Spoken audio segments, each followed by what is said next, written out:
Welcome to What Do You Have to Say? I am Uriah, and this over here is my cousin Phil. Today we're talking about the people who Mm, influenced our lives and never even knew it. So we're gonna look back at teachers, directors, mentors, etc., bosses who stepped in the right moment or said something, whether it was that kind word or maybe they had to set a very hard boundary with us that shifted our direction forever in the way we think about things. So many of these people helped us some time ago, and mhm. we never got the chance to directly or necessarily properly thank them. So we're sharing those stories today to reflect on how those brief moments in time shaped who we are now. So it's about honoring those voices that helped us find our own. Wow. Yes. Perfect. Thank you for all that you've done. Thank you for the person I've become. Thank you. You did not turn away. Now I'm saying what I didn't have a chance to Wow. say. Wow. I know this is going to be really, really a great episode. And because, it says there are sometimes people who shape our lives and they never know it. And Never. like you said, the people that I have on my list, I still have some of them are past, but I still Mhm. have the opportunity to kind of to reach out to them and let them know that this is how you impacted my life, and I'm just really appreciative of it. And like you said, it's something that they said, something they did unknowingly. Maybe Unknowingly. they were just being themselves, and something they said just really resonated and stuck with me and shaped who I am. Who you are. You said that you had the opportunity to let someone know how much that they impacted you? At that time, I did, but now in I say my adultness, I have not. Two You of have them, not. 2 of them are passed away. So Yeah. yeah. The one thing that I forget where I heard it, but, um, the essence is to try to tell people, um, how important they are in the moment instead of waiting, and I don't do it all the time, but I will, and I always try to even do it, like, if I'm at a restaurant or something or someone did something nice, "Hey, I just need to let you know I Mhm. really appreciated that in that moment," Right. because that's impactful too It for definitely them, is, you and know? I know that I've received it from other people. I have, and it's not a big gesture. It can just be something really small Mhm. because it's true, it's the small things that matter, and when you kindness, those random acts of kindness that we do, they're needed, right now in this climate that we're living in. We need those acts of kindness and to tell people we appreciate you, we value you, we see you, and that's what we need to do. I'll just Absolutely. leave it at that. And then it's a heart of gratitude and gratefulness, and it transcends everything when we do that. Everything. Everything. So, we knew what the topic was, and both of us came up with 4 people. We didn't say 2, but that's we both Right, came up with 4 people. And right. you know what? We're gonna get through all 4 because I think Yes. when we thought about this topic, it this platform that social media that goes out everywhere is a Mhm. way to honor those people, whether they know it or not. Or So, not, right. I'm glad because you can voice and give space to those people that we honor today, and I'm good. I'm good. all right, All let's right. go with your number 1. All righty. So, um, my first person is Mrs. Smith. Mrs. Smith was my ninth grade speech and drama teacher. And why her? Um, she gave me a confidence, or she saw confidence in me at that time that I didn't have for myself. And being 14, 15, around in there, we're trying to navigate a whole lot of things in our Yeah, bodies, trying to be accepted, being part of the not part of the in crowd, but you want to be, on the end and accept it. accepted. And sometimes uh at that age we can be really cruel with one another.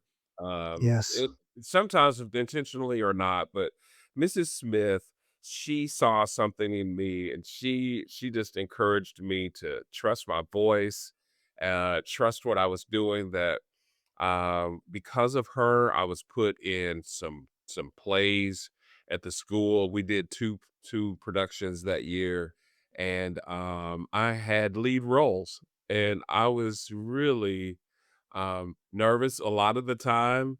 But I can remember we did The Odd Couple, and Okay. we did like snippets, and I was, I guess, yeah. So that's a little more polished, I guess they thought, and when I was really probably more like Oscar, if you came to my house and looked at my bedroom, it would be more like Oscar. But Mrs. Smith, she taught me enunciation and the power of diction and the power of speaking with your full chest. And You you had to be maybe like 5'4" or 5'3". She was a shorter lady, but she was powerful. The articulation that she asked us to do, and I just really appreciate her. She just didn't teach me speech. She gave me confidence, gave me, and it's lasted. Because do you know how much I speak in front of people now? And yeah. I'm still thinking of those lessons about projection and throwing your voice to the back of the room and make sure that you are articulating so people can understand you. And she was Mrs. Smith. That was at McKenzie Junior High in Yeah. Montgomery, Alabama. Not Montgomery, Alabama, in Lubbock, In Texas. Lubbock. Lubbock, and, she Mrs. Smith, I honor her today. I'm sure that, she has probably passed on. It's been Okay. a lot of years, so, Yes. since that time, but, will never forget her. Oh, Mrs. okay. Yes. Thank you, Phil. I appreciate Yeah. Yes. hearing that. And I appreciate hearing a little piece because I didn't know that you were in plays and things like Right. that. I didn't know that. So Yes. thank you Yeah. for sharing that. Yeah. Yes. Yes. Um, I'm I'm gonna start by mine starts in high school too. Okay. Okay. My first and during that period of time, a lot of folks, especially teens, are going through a whole lot of stuff. Yes. And You are. Yes. I was, Yeah. Same. and I didn't you don't always understand it or realize it, but, Phil, I used to act out. Mhm, No. Okay. mhm. I used to disrupt the class, Mhm. Mhm. and I would be one of those people that people would look at like, "Come on now," right? Those are And mhm. so this has to do with Mr. Hodges and ninth grade band. Okay. Well, band period, because I was in band from 9th to 12th grade. Mhm, And mhm. he was a new instructor that came to our high school, and he really revamped marching band, concert band. We were getting ones and festivals and stuff like that. He did Mhm, a really mhm, good mhm. job. Mhm, mhm, And in mm. in junior high, I had been drum major. Yeah, I'm very stiff and rigid. I know I can do the glide step, marching band. Eh, so when I got into marching band, when it was I don't know if I was a sophomore when I Mhm. could apply, I thought, "Oh, I'm gonna be the drum major. I'm the best one to do it." Yeah. And I really was. Mm-hmm. Mm, And he let me audition, and Angela Fitzpatrick audition. I was better, or at least I thought I was better. I didn't get it. I was hot, Phil. I yeah. acted up more. I would call him out of his name, and yeah, Phil, I act crazy. Okay. And he told me, you know, the reason why you're not going to be the drum major, he said, you're the best one for it. But Mm, people are not going to be able to respect you if I put you in that position, the mm-hmm. way that you act. Mm-hmm. Mm, And mm, that's the reason why. And it took me a while. I was quite mm, upset. But mm, that lesson that he taught me, actually, what he did is he drew a boundary. He mm-hmm. said, there's no way Mm-hmm. that I'm giving you this Mm-hmm. because this is the way that you behave. Mm-hmm. Mm-hmm. Now, I Yeah. was in band until high school, and in my 12th in my last year, I was first chair, and I was the leader in the band and stuff like that, blah, blah, blah, blah, blah. So I had learned a lot through his boundary. So I remember that lesson, those words today, Mm-hmm. Mm-hmm. right? Mm-hmm. You can't just do everything and expect you don't get something here. Right. So Right. that was Mr. Hodges. Wow. Mr. Hodges, ninth Wow. grade was when I learned that lesson from him that I remember today.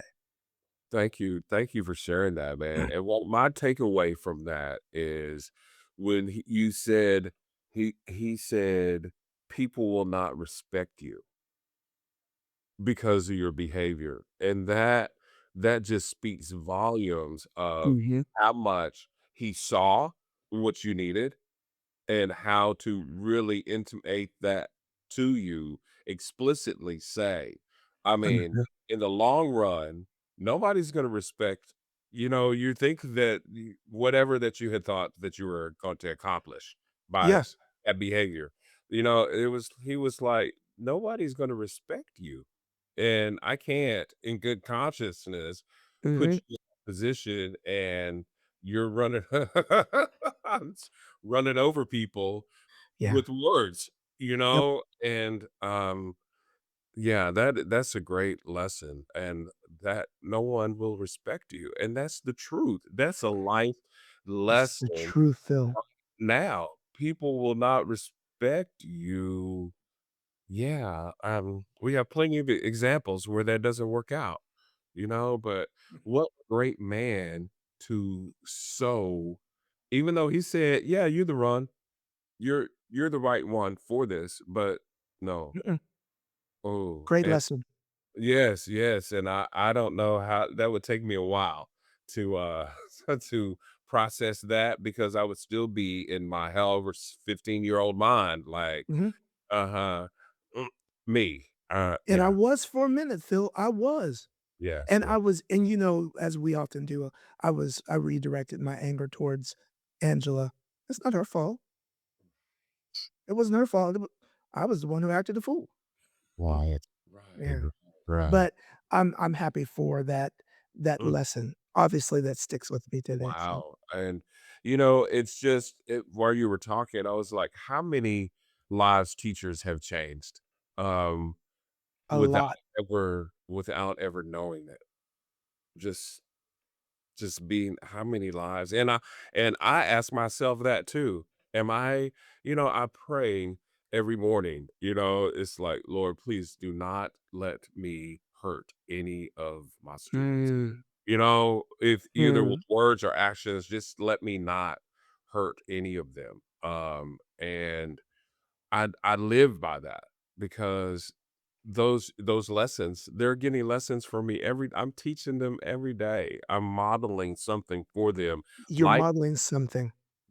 besides Mm. academically or, giving them a lesson. But Phil, yeah. I'm glad to hear you say as a teacher Mhm. that what you're saying you're praying, but you're setting an intention, Mhm. and not everybody does that, and we're not all perfect, right, to do that, Oh, and no, no, no. teachers and coaches Mm, are more important than what people may think. mhm, mm, Matter of fact, mhm, there mm, there are a form of a caregiver, and some people who have unstable or unhealthy home lives Uh-huh. can find security that can help them in ways that we don't know when Yeah. they have that helpful hand, that Mm, firm boundary mhm. from a teacher or a coach or some other person in their life. So Right. the fact that you take a moment to truly think Mhm. and pray to, Mhm. I want to be helpful and I don't want to be harmful is Right. so important. So Yes, it thank is. you. And it's not always easy. I mean, No. yeah, it's not always easy. So my number 2 is his name is William Shoemate. And William Shoemate, they used to call he has passed on. But he was the organist that mentored me. Uh, Okay. my mom, as you know, she got me started playing and everything. And this man, William Shoemate, he was the organist at my dad's church, but he was also an organist at the Church of God in Christ. So he had that. And if you Yeah, know, them yeah. he had that. And he gave me that foundation, that Church of God in Christ, that and during that time, he was deeply respected. I quietly listened and studied him every chance I got. In fact, for like a summer, he had given me organ lessons, how to play that Hammond and how to Mhm. test on that Hammond organ. And to this day, my influences, my foundation for Yeah. playing the organ came from him and William Shoemate. He taught me several things. He taught me to not overplay. He taught me that music doesn't need to show off. He taught me that let the voices take center stage. You know, you have some organists that will get on there and try to just show you everything that they got. And he taught me to practice restraint because you are the accompanying this, you are Yeah. not lead. And um he just told me that I didn't have to prove my skill. I had to just do my best. Instead of trying to throw everything into the pot. Um, musicians, we sometimes feel the need to impress people with oh, I can do this Yeah. and I can do that, just like singers. You know, some Yeah. soloists that have Oh, yeah. stepped up to the mic and tried to do all the Mariah Carey and All all of it. the Houston and all the Shaka All of it. Khan, all of it, And all it's of like, it. "Can you just sing, please?" And you Ple doing too much. Most of You the time, you can't just sing. most of the time you can because yeah. Uh-uh. Can But you carry the note? Go ahead.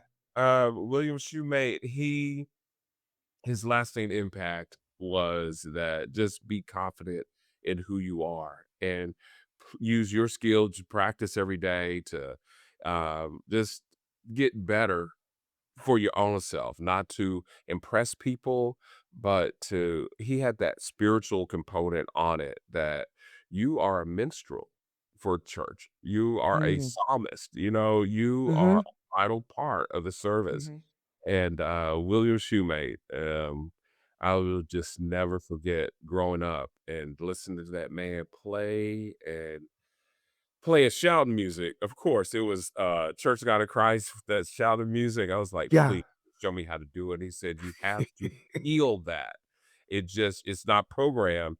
It Yeah. has to come from you. And that comes from your relationship with Christ, your conviction, your commission." And William Shoemate, I will just never forget. And I honor him today. I I appreciate that story, and I'm connecting to it in this way. I Mhm. remember when you were staying when you went to Cali, you stayed with us for a little bit, and, I always had piano lesson stuff, and you began to teach me, some, chords, Mhm, mhm, which mhm. I remember the progression to the day for today, right? Which my goal was to play more from ear Mhm, than mhm. reading music, and so I still remember that today, and for the connection is for you to be even be able to do that for me then was through your mentor who Right. taught you, Right. right? Wow. Right? Shoemate. He was like the man in the city, for a Mm. while. He was just the man. This is Lubbock Yes. in He Lubbock. from Chicago. So he had that Chicago kind of style Mhm. of playing that Hammond. And Mhm. he turned me on to this guy named Jimmy Smith. Jimmy Smith made records, 60s, 70s, on a Hammond organ. He had a little trio, but he turned me on to Jimmy Smith. Jimmy, and if you're out there and you want to listen to some good Hammond organ music, Jimmy Smith. Jimmy He's Smith, I've not heard that before. yes, yes, yes. In fact, I have some of his vinyl right on. Hammond. Yes, yes, Jimmy Smith. But wouldn't Jimmy Smith. you? Yes. Okay. Um, this next person, I'm still sticking in high school right now, Okay, go. and so so we know Uriah has acted out. He's getting better. I think this is You're junior doing or better. senior. I'm I getting mm, thank you so much. I will do. Yes, yes, yes. I'm getting much better. For most of all of my high school, I was always in extra music class, Mhm, and uh, so I did anyhow. Miss Judy Beamer is her name, and she was a newer teacher to our school, and I think her husband was a math teacher, but I had her for English English lit, and I was always a smart kid. I don't My mom would always say, why don't you let people know it? Why don't you show people that you're smart?" And I didn't know what that meant really, and, unfortunately, eh, it's not really encouraged for a lot of people of color, well, especially if you're not in those environments that support mhm, it. Miss Beamer introduced me to Chaucer, Canterbury Tales, and some other literature, um, that I loved. She had a way about her, that was different from most of the other teachers that I'd experienced. She had a caring way about her, which I'm sure was who she was. mhm, And I'll mhm, just never forget the way she taught it and made it come alive. I was like, "Oh, I like this.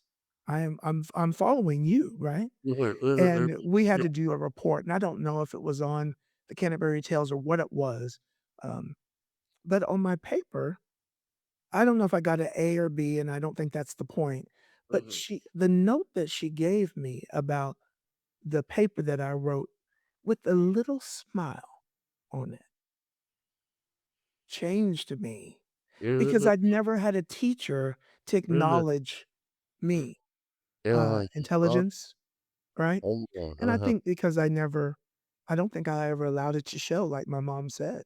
Okay, okay. Yeah. So Miss Judy Beamer, Miss Judy. I think about her all the time. Wow, And wow. I don't know what the lesson is Mhm, necessarily, mhm, but mhm, we were just talking about the impact that they mhm, mhm, provided for mhm, us, and mhm, uh, mhm, she created space for me. mhm. Yeah. And oh man, could see beyond that whatever exterior that you were, Yep. trying to mask or whatever. Yep. We all are, were, Yeah. during the time, really not fully embracing who we were, Yeah. and you know, but thank you because I just wrote down my 11th grade literature teacher, Mrs. Carolyn Holmes. Mm. We did the Chaucer and the Canterbury Tales, but we had to memorize. If I saw it again, it's probably back here somewhere, just a Uh, little bit of the Canterbury Tales, and she brought that to life. I didn't think that I would like the American classics and that literature, but she brought Mhm. it. She had that uniqueness that Miss Ming Yes. had, Yes. to bring it to life and, her enthusiasm for it, and you could just see her just light up when we did that, so Yeah. yeah, literature, something how powerful and even how powerful Shakespeare was and the writings and all that vernacular and the words and the thou and the doth and all of that. You have to it's an acquired taste, but it The is quiet taste. You know, the they say that Sir Francis Bacon might have actually been Shakespeare. Have oh, you gone down hey, that I haven't that heard that. No. Okay. yeah, they said that he probably wrote all of Shakespeare stuff. Oh, Anyhow, if you go to YouTube, you can go down that YouTube hole. that It rabbit hole. makes sense. I can't remember everything about it, but it makes a Okay. lot of sense. Wow, that's Yeah. good to know. We'll see. We'll Mhm. see. Um, my my 3rd person is Timothy Andre Perry. So Okay. he is my nephew. Um, my nephew that changed my life. He is my brother's son, which my baby brother that's passed away, Tim, his dad. Um, after his mother, after Tap, we called him Tap, for Timothy Andre Perry. We just called him Tap. His mother passed away, and so they were in need for instead of being put into the system, a guardian. So Mhm. I was, in 2014, I was the guardian for him and his brother. And they came to live with me, and it really it was just completely new territory, Yeah. for me. And it was not without challenges, but Yeah. it I had to not only be there for these young boys, but to try to help them navigate the grief and from losing their Mm. mother and just the things that they were um, going through at that time and not knowing how to process. But uh, Mhm. Tap really he changed he changed me more than he knew, more than he knows, and Mhm.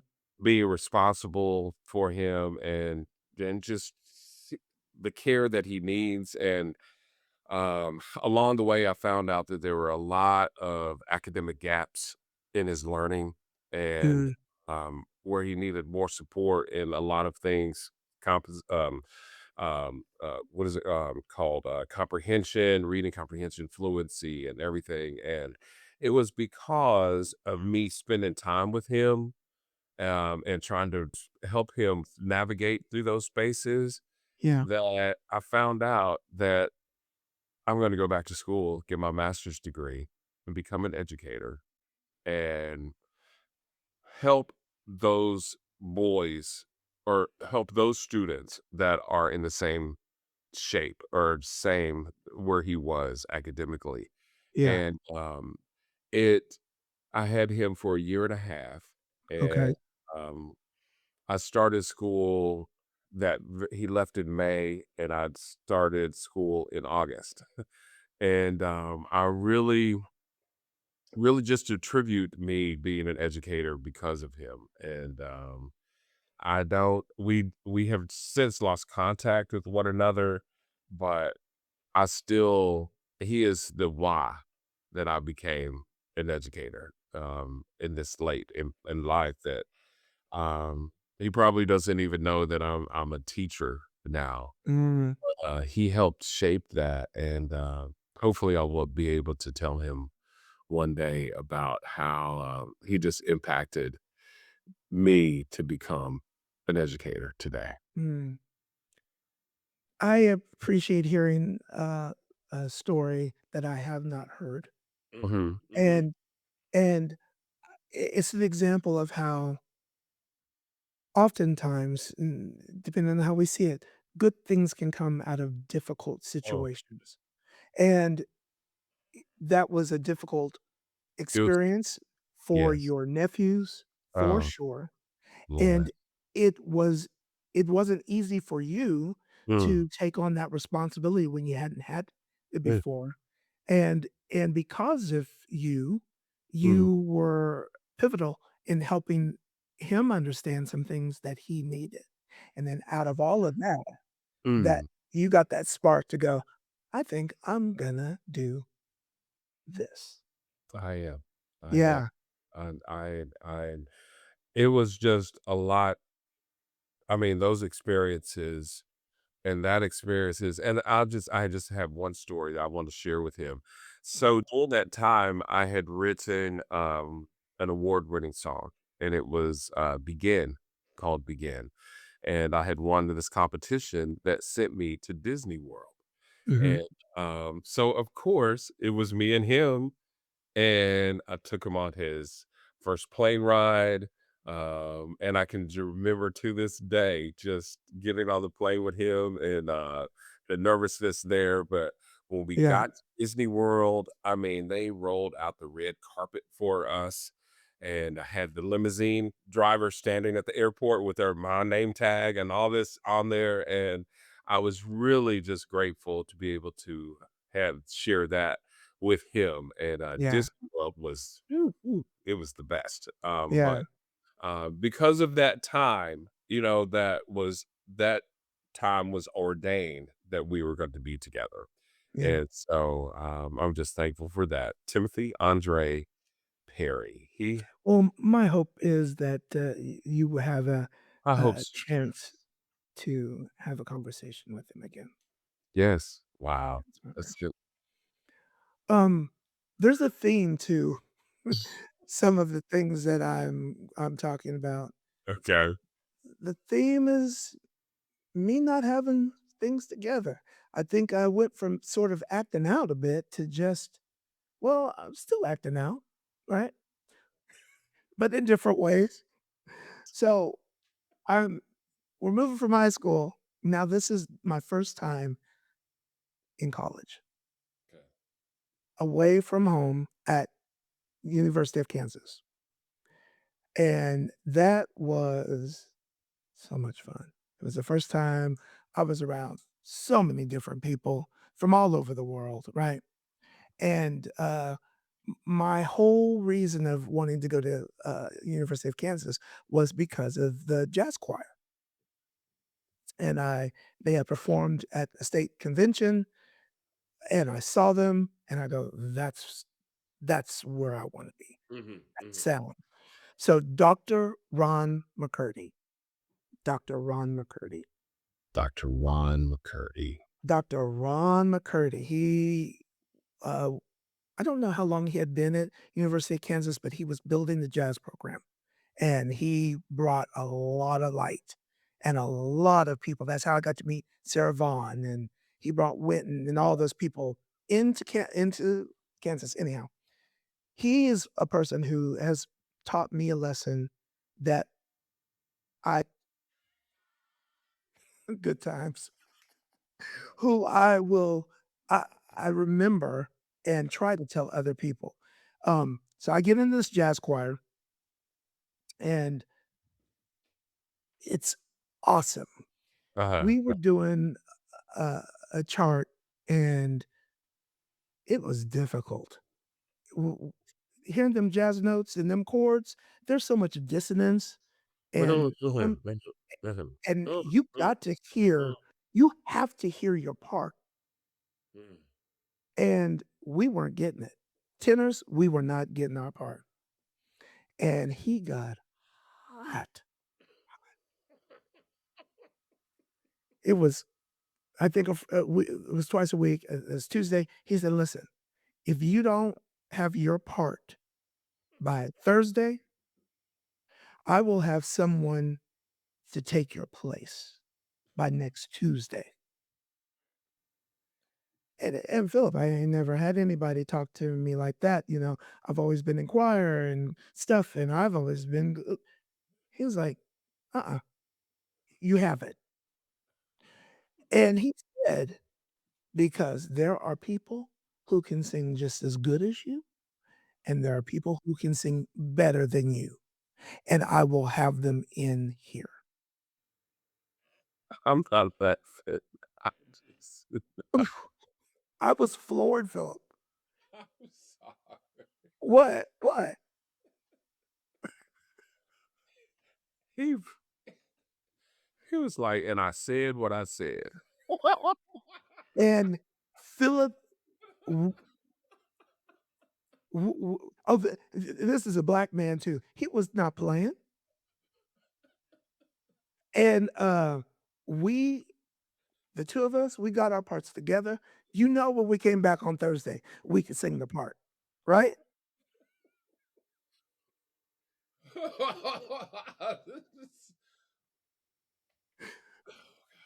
It's sort of like a two-part thing. So what I went on to learn is sometimes we think that we are special Oh gosh. and we don't bring it like we should. I don't care whether it's trash man, I don't care if you're a short order cook, waiter, teach, whatever, but we don't do Mm. because we think we got it good. And we need perspective sometimes because the job that you do, Phil, that I do, Mm, mm, there are mm. people that do it just as good as It's us, just, well, yeah, but there's some people that would put us to shame, right, right, and they could be here doing that thing. So right, we should never take for granted what mm, we're given. right. That's the message that I took from him, Mm, that I mm, take to this day. mm, You gotta mm. do your best. Every time. So, Have second to. part to that lesson was I'm up at KU.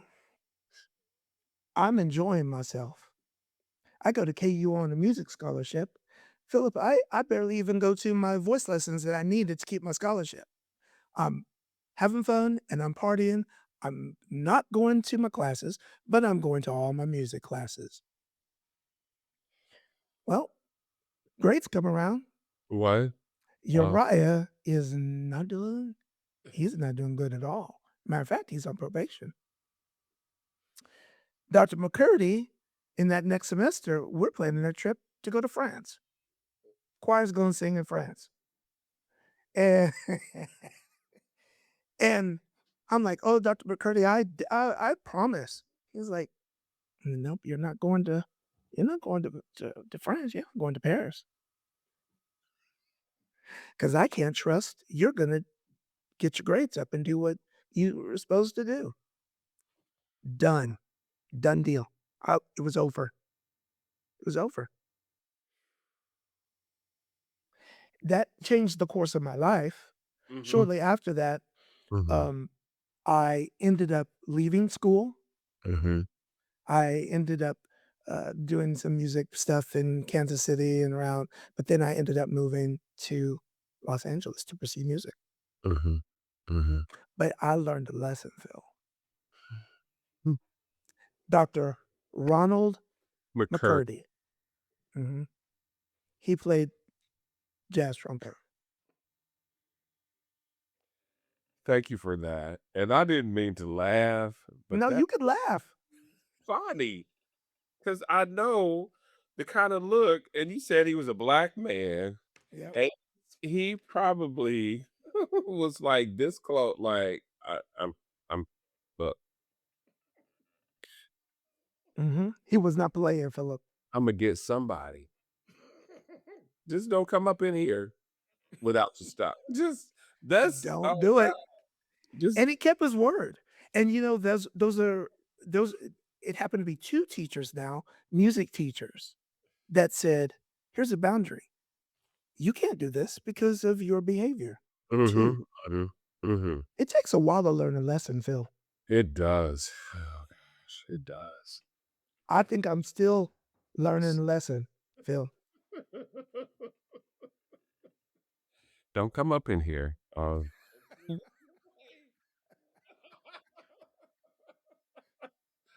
I have to use that, in that matter of factly. It's Mhm. like, no.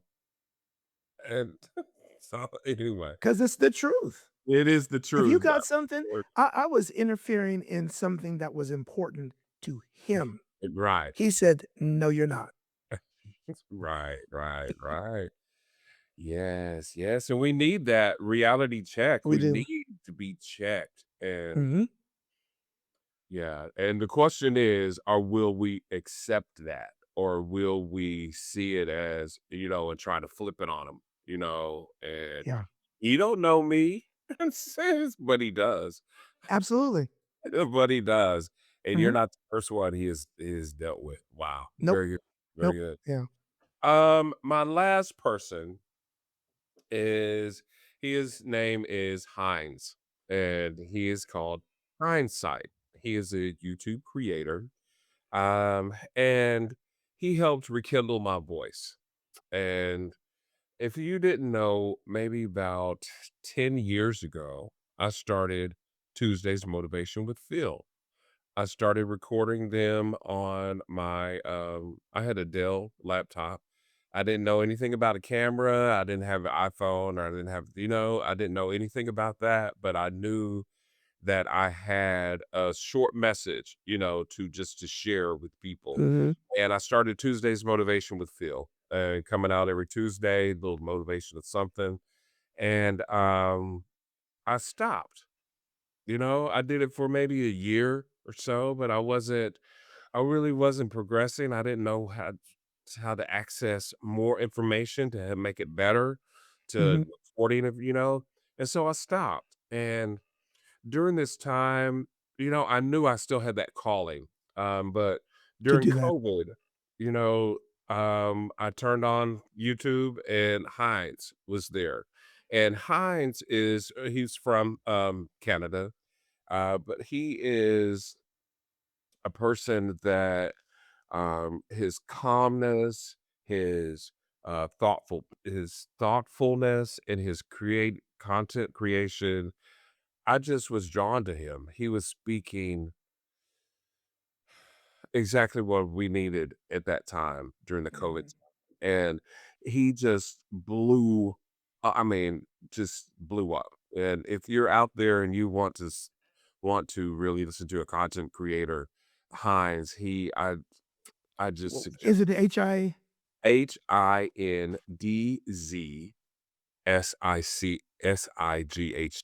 Heinz Sight, as in Got it. on site, but it Mhm. is Heinz. And I loved his honesty.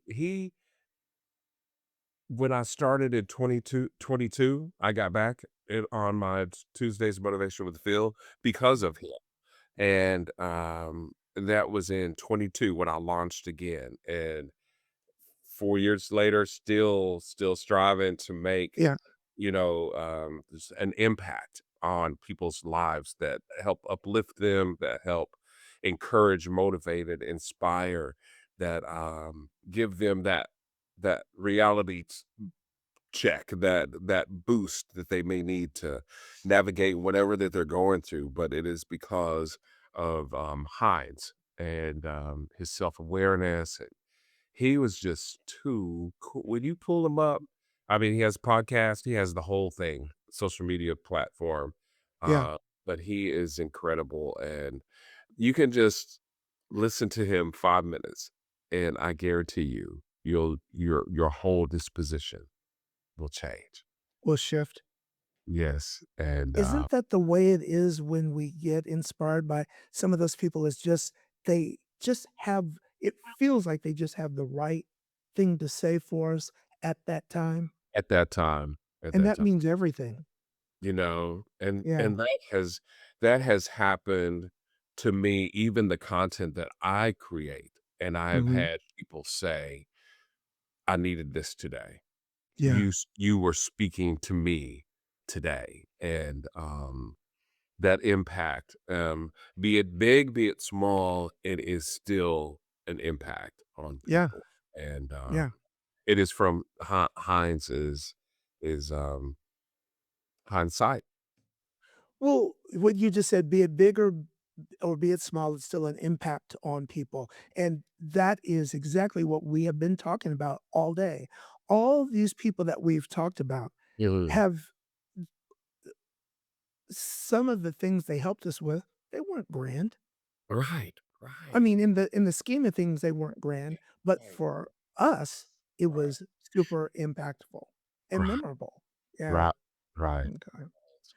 Yes. Well, the last person for me, I think, has it's all relative, but ha- I think has packed the biggest punch, if you will.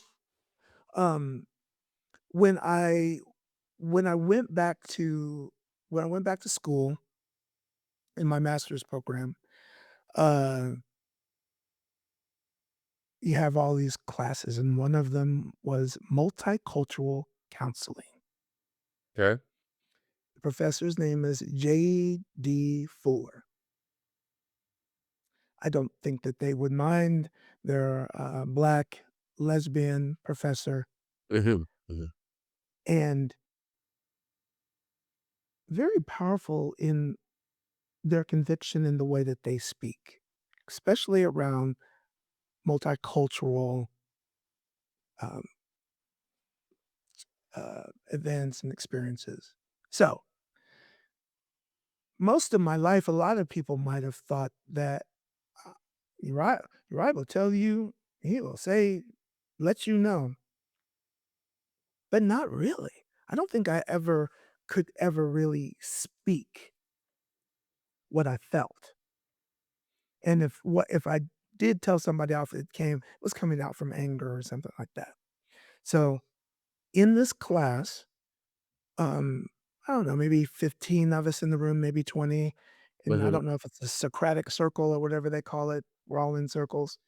And we were talking about what it's like and what we need as future therapists to be in the room with people that don't look like us.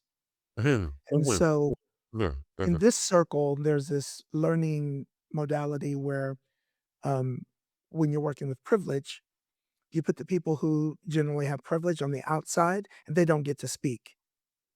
And the Really? people who are of color or people tend to have less privilege, they in the smaller circle, they get to talk first. And Hmm. we have a discussion and then we all come back together and then we process. Well, this individual who I'm always baffled by people who are a minority themselves in some way, shape, form, or fashion have prejudice. Now we know we all have bias, but then to speak ignorance, I never quite understand it. So this was a white gay guy, and he was not attending to our conversation. Mhm, mhm, And mhm. he said, because, well, I don't need to because that's not going to be the population I work with. Oh. So Oh. he said that in front of everybody. Mhm. I didn't even really know how to take that in and what to do with Right. someone who would say something like that. And so the end of the class was coming and I was clearly upset. And I get a email later that night from JD Fuller and I'm summarizing. I saw you in class today. I could tell that you wanted to say something. Just know that I have your back if you ever want to. And blah, blah, blah, blah. Boom. And I don't think I've ever had anybody say anything like that. She is the reason why I don't keep my mouth shut today. Hmm, hmm, hmm. When I see something, Mhm, mhm, mhm. you get that feeling, you know I'm going to speak. And I don't do it just because I'm trying to run my mouth. Oftentimes, what I've learned in like group therapy and in groups and stuff like that, period, is mm, like when people who stand up to say something, most of the time there are other people in the room that think the exact same thing and want to say the same thing, but they'll never do it. And they'll never do it. And then when you stand up to speak, they'll probably never come to your rescue or to support you either. So what I learned from her is to use my voice and to speak up. It's the biggest lesson that I think I've ever received, which really changed the way I see things and I interact with people. And it's a hard thing to do because not everybody wants you to say what's on your mind. Mhm, And mhm. and especially if you're not just saying what's on your mind just to be nasty, but to call someone out for bad behavior. People don't like that. So JD Fuller. Wow. Wow. I'm glad that you shared that. And we don't always have an advocate or someone that would stand Mm-mm. with us. And No. or someone, would you recognize when you needed help? And she recognized that you Yes. had something to say. And Mhm. I value you speaking up because just in our conversations, you speak up and you call me out on whatever that it is. And I don't like the words call me out, but you bring, you shine light to say, oh, well, let's look at it from this perspective or this, let's look at it, think it another way. And I'm glad because that speaking up, um, it's not accusatory. It's not in any way, trying to be malicious or Mm. anything like that. It is just getting to know and Let's look at this. How let's about look this? let's Come look on. let's look at that. And that comes from your professor and it shows. And I'm glad a lot more of us. I wish that I would have that boldness in a lot more situations instead of, Mm. because it takes me back to what would you do? That episode, Yeah. what would you do? Yes. What would you get involved? Would you, Yeah. what you do? So, um, it's this has really been so helpful to share all of the people that have influenced us and Well, would I probably learned a little bit more about you. And yes. one last thing that I'll say, you Yeah. said something that's sticking in my head about an advocate. We we need more advocates. Mhm. Mhm. Mhm. Yes. And sometimes it just takes one person Right. to stand there with you. Just one. Right. Right. Yeah. Wow. Hopefully. Well, my people, I'm just the truth is most of the people who shapes our lives never get a thank you. That's Most of true. the people that have influence on in our lives, they're just doing their job. They're just Yeah. sharing who they are, what they know. They're not intentionally trying to make some inroads to you, but Yeah. just their words, their actions, what they say, and who they are, and their presence. Mhm. Just being in that space with you. And I hope today that this episode has brought to mind some people that are in your life that have influenced you along the way, and they deserve a thank you. And hopefully, you'll be able to at least reach out to them and let them know and take that opportunity to say thanks. And you really made an impact in my life. So hopefully, this episode has caused you to think about something, to react, and if so, share. Mhm. And so we can grow this community, so we can continue to have a conversation, not just one-sided, but Not one. not just me, but for all of us together in this space. We thank you today. Like I say, if you want to keep the conversation going, make sure you like, subscribe, and help us grow this community. Until the next time, never forget to let your voice be heard. Take care. Thank you. Thank you. Thank you. Now Thank I'm you. saying it.